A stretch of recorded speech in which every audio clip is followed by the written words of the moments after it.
며칠 전에 우리 교단의 현재 성도의 숫자에 대한 안타까운 기사를 한번 보게 되었습니다. 지난 한 10년 동안에 280만 정도가 됐던 성도들이 한 230만 정도로 줄어들었다라고 하는 통계입니다. 한동안 만사 운동이라고 해서 만 개의 교회와 400만 명의 성도들을 하나님께 올려드립시다라고 하는 운동들을 했었는데, 정확하게 한 10년 전에 280만 명을 정점을 찍고 수직 낙하를 하고 있는 것처럼 그렇게 보여집니다. 코로나19의 상황이 더욱 가속 배달을 밟는 것과 같은 그런 현상이 나타나고 있습니다. 걱정과 우려하는 이야기들이 참 많이 들려오고, 우리들의 마음속에도 그런 걱정과 염려가 그리고 우려가 많이 있는 것이 사실입니다. 특별히 예배당을 짓느라 어마어마한 빚을 얻은 교회들이 요즘 굉장히 많이 힘들어하고 있는 상황입니다. 이 상황을 바라보는 두 가지 시각이 있겠습니다. 단순히 큰일 났다라고 생각하는 시각이 있겠고, 분명히 어려운 상황이기는 하지만 반대로 이런 상황들이 오히려 내실을 기할 수 있는 그런 좋은 기회이다라고 생각하는 것입니다. 사실 한국 교회가 산업화와 더불어서 폭발적인 성장을 해왔습니다. 그리고 그 폭발적인 성장을 하는 가운데 명목상의 그리스도인, 그러니까 예수를 믿는다, 교회를 다닌다라고 하는 이름은 가지고 있지만 실질적으로 그의 마음속에 참된 신앙의 고백이 없는 사람들이 굉장히 많이 있었다라고 하는 이야기입니다. 이것은 단순히 평신도들, 아무런 직분도 가지지 않은 평신도들의 문제가 아니라 직분자들의 문제이기도 했었던 것을 우리가 알고 있습니다. 그저 그냥 마음의 위안을 얻기 위해서 나오기도 하고, 어떤 관계를 맺어가기 위해서 나오기도 하고, 어떤 사람은 교회를 통해서 어떤 조금 이득을 얻어보고자 해서 나오는 사람들도 있고, 큰 교회들 같은 경우에는 식당을 하시는 분들이 특별히 많이 교회에 출석하는 경우들이 있습니다. 교인들만 와서 식사를 해도 아주 기본적인 매상들은 올릴 수 있기 때문에 그런 것들도 있지요. 초대교회가 급격하게 영적인 힘을 잃게 된 중요한 그 계기가 있습니다. 그것이 뭐냐면 콘스탄티누스 황제가 로마를 국교로 선포하면서부터 영적인 힘을 완전히 잃어버리고 말았습니다. 왜냐하면 그동안에는 사실 예수를 믿는다는 것은 목숨을 내어놓는 일이었는데, 이제는 그냥 태어나면 예수를 믿는 사람으로, 기독교 신앙을 가진 사람으로 되어버리니까 생명을 내놓고 믿었던 그 예수님을 믿던 사람들과는 완전히 상황이 달라져 버린 것입니다. 신앙 고백이 없이 예배에 참석하고 성찬에 참여하고, 심지어는 교회의 중요한 요직들을 차지하는 일들이 많이 있었던 것이죠.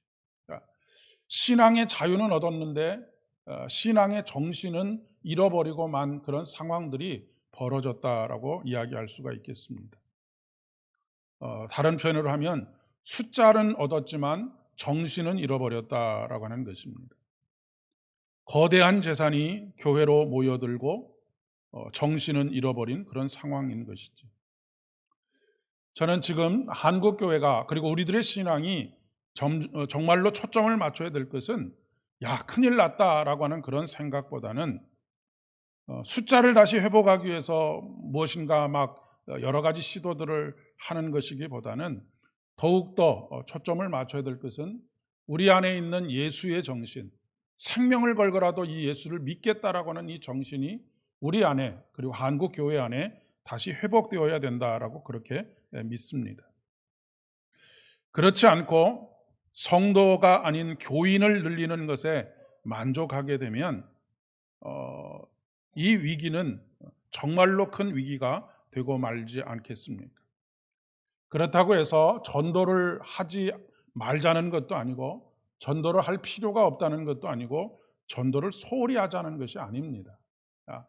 생명이 생명을 낳는 것인데 생명이 없는 것이 어떻게 생명을 낳을 수 있겠습니까? 오늘 본문의 말씀은 그냥 읽으면 너무 평범한 말씀입니다. 그리고 본문 자체의 내용은 굉장히 싱거운 내용입니다.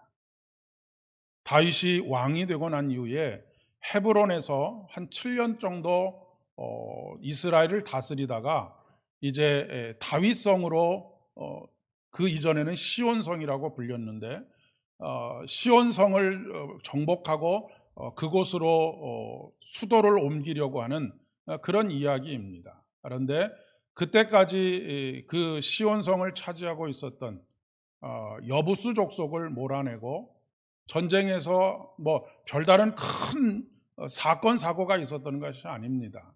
뭐 어마어마한 전쟁이 있었고 어마어마한 기적이 있었던 사건이 아니고 너무나 쉽게 그 성을 함락시키고 그곳에 영원한 그 천년 왕국의 기초인 예루살렘을 건설하게 된, 그리고 예루살렘 성전을 건설하게 된 이야기를 아주 짤막하게 기록하고 있는 본문입니다.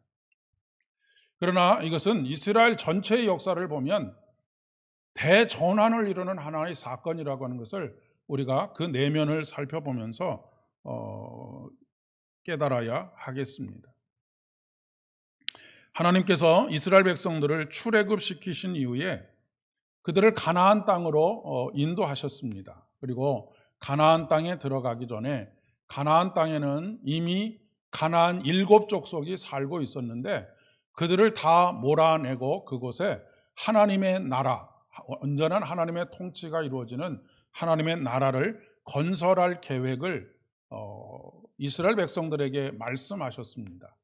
그리고 그 선봉에 서 있는 사람이 여러분이 잘 알고 계시는 여호수아와 갈렙이라고 하는 사람입니다.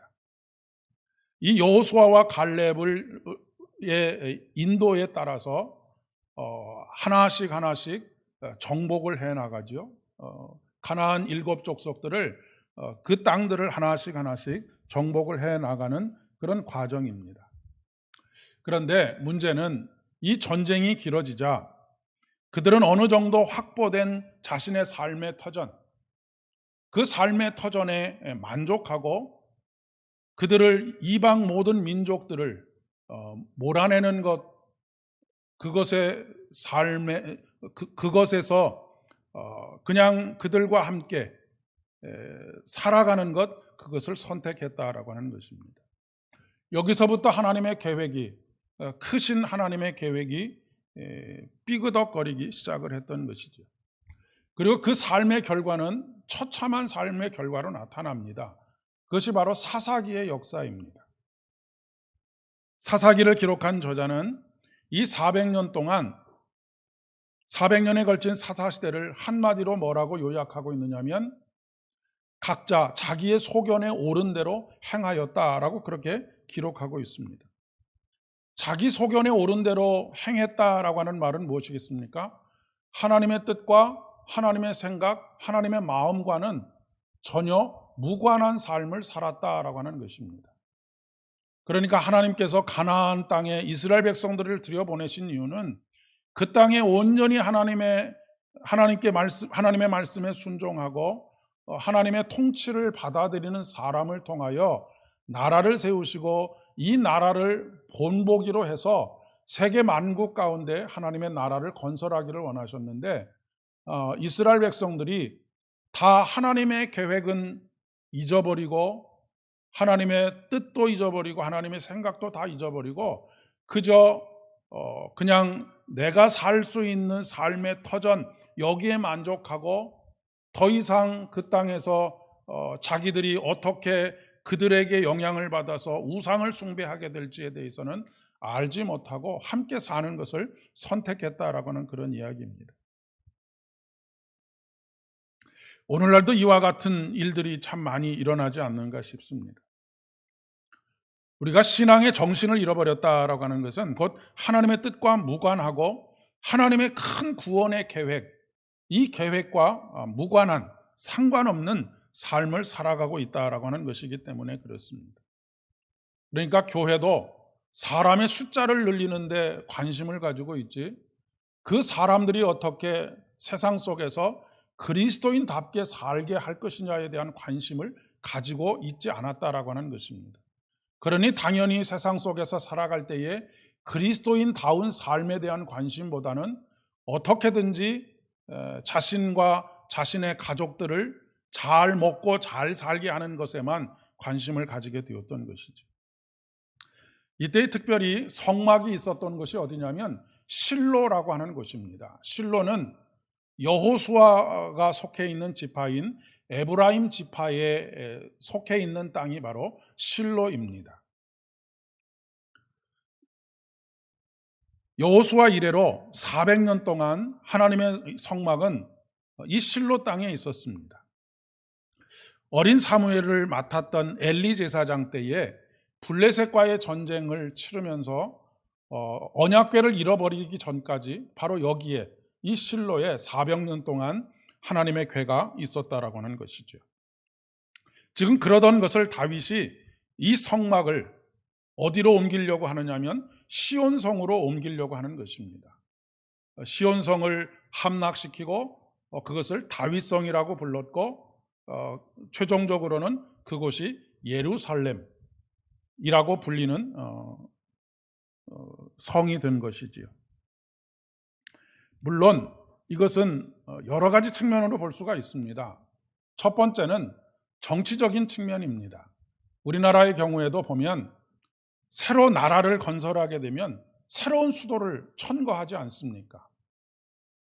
신라가 삼국을 통일하고 있었을 때는 경주가 수도였지만 고려가 다시 나라를 세웠을 때는 개성을 수도로 삼았고, 또 조선이 다시 세워질 때는 다시 지금의 서울인 한양으로 수도를 천도하는 것처럼 자신의 어떤 삶의 근거지로 수도를 다시 세우는 것, 이런 일들이 있게 되는 것입니다. 그런데 다윗이 이 예루살렘으로 수도를 정하게 된 데에는 더 근본적인 이유가 있습니다. 아까 말씀드린 것처럼 다윗이 나라를 세우고 난 이후에 헤브론에서 이미 7년 동안 이스라엘을 다스리고 있었습니다. 이 헤브론은 역시 유다 땅의 유다 족속의 유다 지파에게 속해 있는 땅이기도 하지요. 그런데 왜 다윗은 이 예루살렘에 대한 열망을 가지고 예루살렘을 함락하고자 하는 계획을 세우게 되었는가라고 하는 것이지요. 예루살렘은 그들의 조상인 아브라함이 이삭을 제물로 드렸던 모리아 산이 있는 산입니다. 그 산에서 하나님께서는 아브라함과 아브라함의 자손에게 약속하셨습니다. 뭐라고 약속하셨느냐면, 내가 내게 큰 복을 주고 내 씨가 크고 번성하여 하늘과 별과 같고 바닷가의 모래와 같게 하리니 내 씨가 그 대적의 성문을 차지하리라 라고 그렇게 약속하신 곳이 바로 예루살렘이 있는 시온성이 있는 바로 이곳이라고 하는 것입니다. 그런데 지난 400년, 거의 500년에 가까운 세월 동안, 그리고 지금 다윗이 직면하고 있는 현실적인 어려움이 있었습니다. 하나의 거대한 벽처럼, 마치 다윗이 골리앗 앞에 서 있는 것 같이 지금 다윗과 그동안 400 몇십 년 동안 이스라엘 백성들이 이 현실의 벽, 거대한 벽 앞에 서 있었다라고 하는 이야기입니다.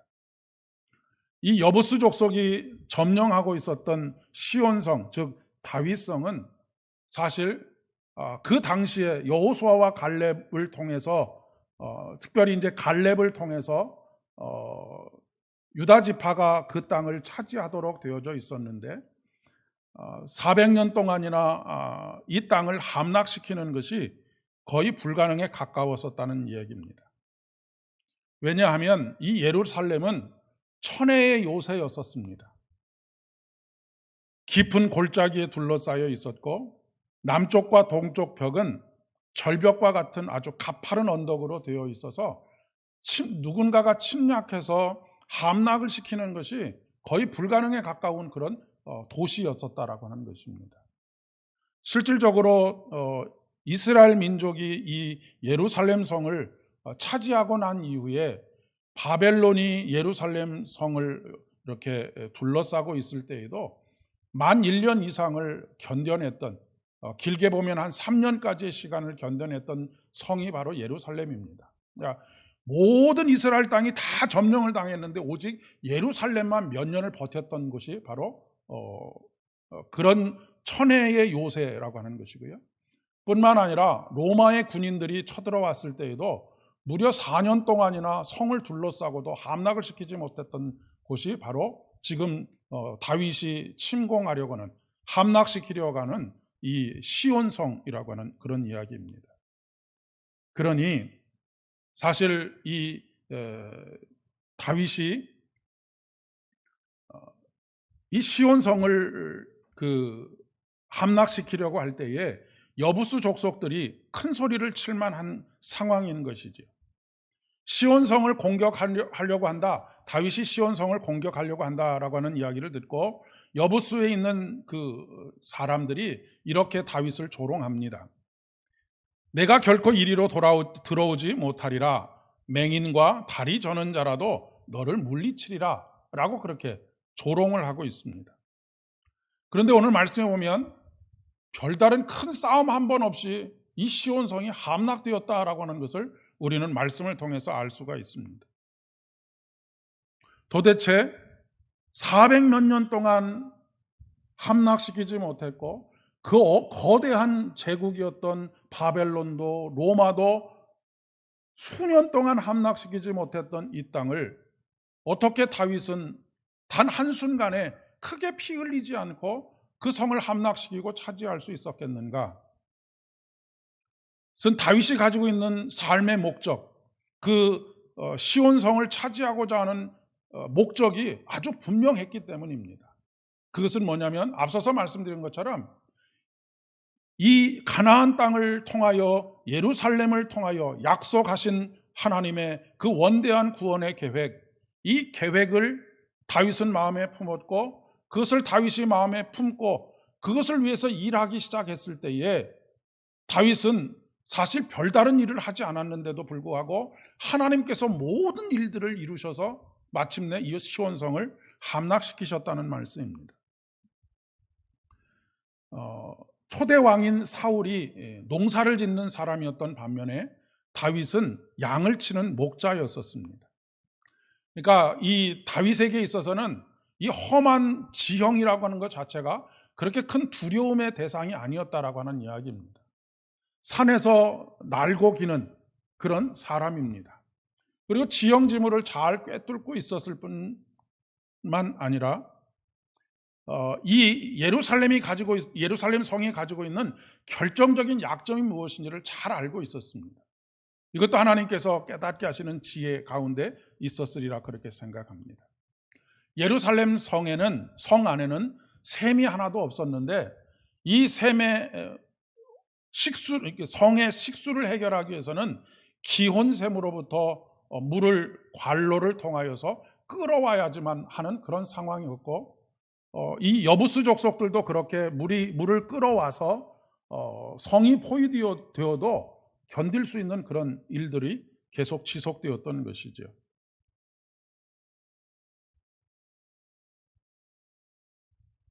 그런데 다윗은 바로 그 수로를 통하여서 기습을 했고 안에서 소란을 일으키고 밖에서 이스라엘 군대가 또 치게 되고 그 안에서 하나님께서 그들을 당황하게 만드시고 하는 모든 과정들을 통하여서 별다른 피 흘림이 없이 이 성을 차지하게 되는 그런 큰 전과를 올리게 된 것입니다. 다윗은 여부수 족속의 성인 이 시온성이 영적으로 얼마나 큰 의미를 가지고 있는지를 알고 있었다라고 하는 것입니다. 그것은 단순히 내가 나라를 세웠으니 새로운 수도를 만들어야지라고 하는 그런 1차적인 차원의 그 마음도 계획도 있었지만 더 근본적인 이유가 있었다라고 하는 것입니다. 하나님의 마음을 나의 마음으로 품고 하나님의 계획을 나의 계획으로 품은 것이지요. 이것은 그것을 어떻게 알 수 있느냐? 사무엘상의 말씀을 통해서 다윗이 예루살렘을 어떻게 생각하고 있는지를 보여주는 상징적인 사건이 있습니다. 사무엘상에 보면 다윗이 골리앗과의 싸움을 하지 않습니까?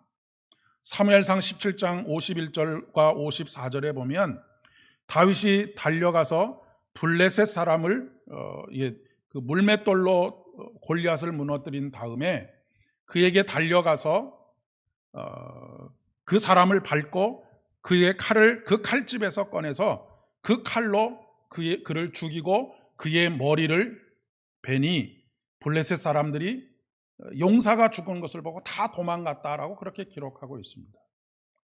그런데 다윗이 여기서 이것이 중요합니다. 다윗이 골리앗의 목을 베어서 그 목 뺀 것을 가지고 어디로 갔느냐면 일반적으로라고 생각한다면 그 당시에 그 다스리고 있었던 왕이 살고 있는 사울 왕이 살고 있는 마하나임으로 가든지 아니면 자기의 고향인 자기의 본가인 베들레헴으로 가는 것이 정상적인데 다윗이 이 골리앗을 벤 목을 벤 그 머리를 가지고 어디로 갔느냐면 시온성을 향하여 걷고 있다라고 하는 것입니다.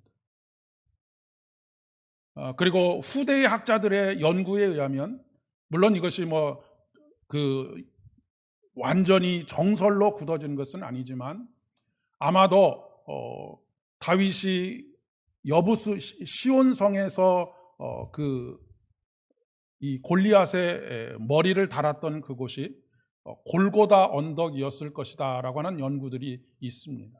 그러니까 예수 그리스도의 십자가의 사건들이 있었던 바로 그 자리, 그러니까 하나님의 승리가 선언되는 바로 그 자리, 다윗이 조상으로부터 물려받은 신앙의 유산들 속에서 하나님께서 어떤 계획을 가지고 계시는지 예루살렘 성, 우리가 아직 차지하지 못하여서 온전히 하나님의 나라를 이루지 못한 이 예루살렘 성을 통하여 어떻게 하나님께서 천년 왕국을 이뤄 가실지 이것에 대한 확실한 믿음의 고백을 가지고 그런 행동들을 했다라고 하는 그런 이야기입니다. 우리가 호랑이 곁에 물려가도 정신만 차리면 산다는 말이 있지 않습니까? 지금 우리의 삶의 상황이 그리고 한국교회의 상황이 아무리 절대절명의 위기라고 하더라도 예수의 정신과 예수의 마음을 회복하게 되면 우리는 살게 되리라 그렇게 믿습니다. 다윗은 군사력으로 승리한 것이 아니지요. 사무엘상 14장에 보면 다윗의 가장 절친이었던 요나단이라는 사람이 나옵니다. 사울의 아들이었던 요나단은 이 블레셋과의 전쟁에 있어서 아버지 사울 왕이 거듭되는 패전 가운데 다들 도망가고 사울의 그 수하에 600명의 군사밖에 남지 않았었을 때 요나단은 아버지에게 이렇게 부탁을 합니다. 아버지, 제가 저의 무기를 드는 사람, 그 사람과 더불어서 적진을 향하여 나아가겠습니다 라고 그렇게 요청을 했는데 사울 왕이 그것을 거절하지요. 그러나 요나단은 그런 상황 속에서 이렇게 자기의 무기를 들고 있었던 그 사람에게 이야기합니다. 요나단이 자기의 무기를 든 소년에게 이르되 우리가 이 할례 받지 않는 자들에게로 건너가자 여호와께서 우리를 위하여 일하실까 하노라. 여호와의 구원은 사람의 많고 적음에 달리지 아니하였느니라. 무기를 든 자가 그에게 이르되 당신의 마음에 있는 대로 다 행하여 앞서 가소서. 내가 당신과 마음을 같이하여 따르리이다 라고 그렇게 고백하고 있는 것을 보게 됩니다. 지금 요나단과 뜻을 같이 하고 있는 사람은 많은 사람이 아닙니다. 10사람, 20사람도 아니고요. 오직 단 한 사람, 그의 무기를 들고 있는 그 사람이 당신이 가겠다고 하면 나도 당신을 따라가겠습니다 라고 그렇게 이야기하고 있고, 그래서 그 두 사람이 적진에 들어가서 한나절 동안 20명의 블레셋 군인들을 죽입니다.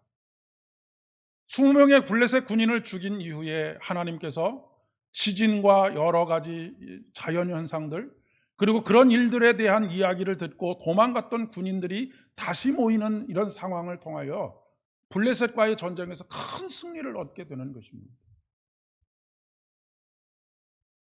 우리가 생각하기에는 당연히 우리의 군사가 몇 명이고 적군이 몇 명이고 지피지기면 백전백승이라고 하는 말이 있는 것처럼 그걸 먼저 따지지 않겠습니까? 그러나 요나단은 그렇게 생각하지 않았던 것이죠. 여호와께서 우리를 위하여 일하실까 하노라. 여호와의 구원은 사람의 많고 적음에 달려있지 아니하니라. 그리고 오직 그 마음을 알아주는 한 사람만 있으면 이 일이, 하나님의 일이 되어져 간다라고 하는 것입니다.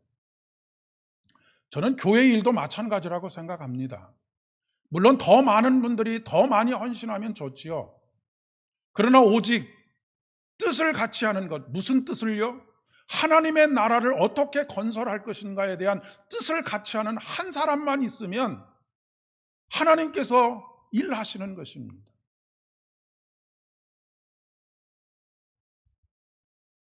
많은 사람들이 필요한 것이 아니라 당신과 마음을 같이하여 따르리이다 라고 하는 한 사람만 있어도 충분하다라고 하는 것이죠. 우리는 강하다, 약하다라고 하는 것에 대한 기준을 가지고 있습니다. 그러나 하나님의 기준에서는 우리가 생각하는 강하다, 약하다는 하는 것은 아무런 의미가 없습니다. 하나님은 약한 자를 통하여 강한 자를 부끄럽게 만드시는 분이시기 때문에 그렇습니다. 어리석은 자를 통하여 지혜 있는 자들을 부끄럽게 만드시는 분이 하나님이십니다. 중요한 것은 예수의 정신을 가지고 있느냐 없느냐라고 하는 것이죠.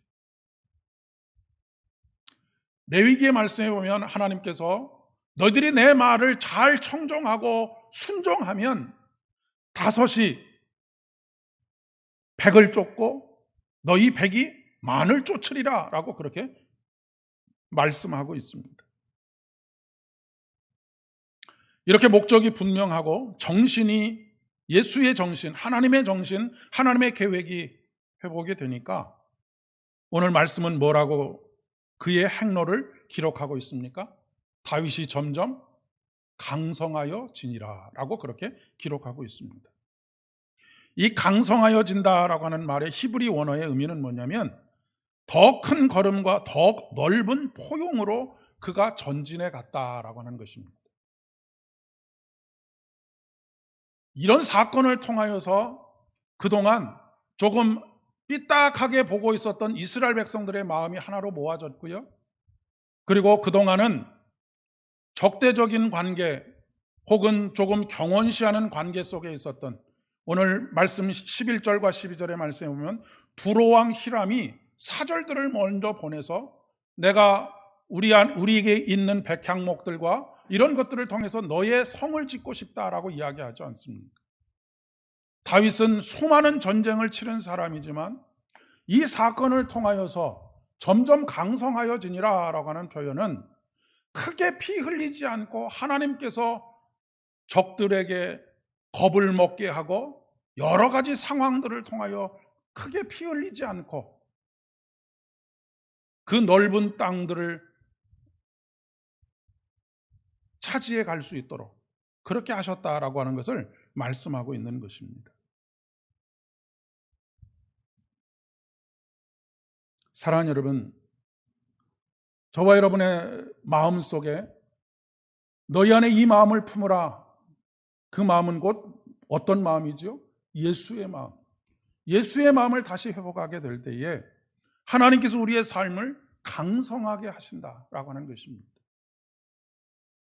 막 아둥바둥 다른 사람들에게 상처를 주고 짓밟으면서 하나님께서 우리에게 복을 얻게 하시는 것이 아니라 우리가 더 큰 걸음으로 더 넓은 포용으로 전진해 갈 수 있게 하신다라고 하는 그런 이야기입니다. 저와 여러분이 그런 사람, 우리 교회가 그런 교회 되어져 갈 수 있기를 진심으로 축복합니다. 기도하겠습니다. 은혜가 풍성하신 참 좋으신 아버지 하나님, 감사를 드립니다. 오늘도 귀한 은혜 우리에게 깨닫게 하여 주시고 우리 안에 다시 예수의 생명이 더욱더 우리의 마음과 생각을 지배할 수 있도록 은총을 더하여 주시니 진심으로 감사를 드립니다.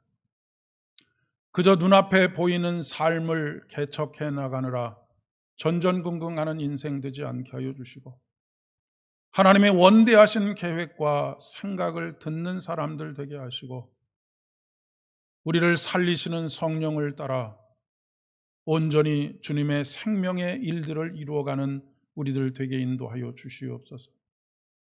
그렇게 될 때에 오늘 말씀에 축복하고 계시는 것처럼 점점 더 왕성하여져 가는 우리의 삶이 되어질 줄을 믿습니다. 아버지 하나님, 다시 우리에게 성령의 놀라우신 은혜와 능력을 허락하여 주옵소서. 오순절 다락방에 임하였던 그 생명의 역사가 다시 우리들에게 임하여 주시옵소서. 우리가 성령을 간절히 간구하고 또 간절히 간구하오니 성령의 사람들 되어질 수 있도록, 성령으로 충만한 가정들 되어질 수 있도록, 성령으로 충만한 교회와 일터들 되어질 수 있도록 은총을 더하여 주시옵소서. 이제는 우리 주님 예수 그리스도의 은혜와 아버지 하나님의 극진하신 사랑하심과 성령 하나님의 위로하심과 교통하심이 오늘 다시 생명의 영신 성령으로 하나님의 원대한 계획에 참여하여 하나님의 구원의 역사들을 이루어가기를 소원하는 사랑 모든 주의 백성들 머리 위에와 가정과 일터와 사업장들 위에 우리 삼보 교회 위에 이제로부터 영원까지 함께 하옵시기를 간절히 축원하옵나이다. 아멘.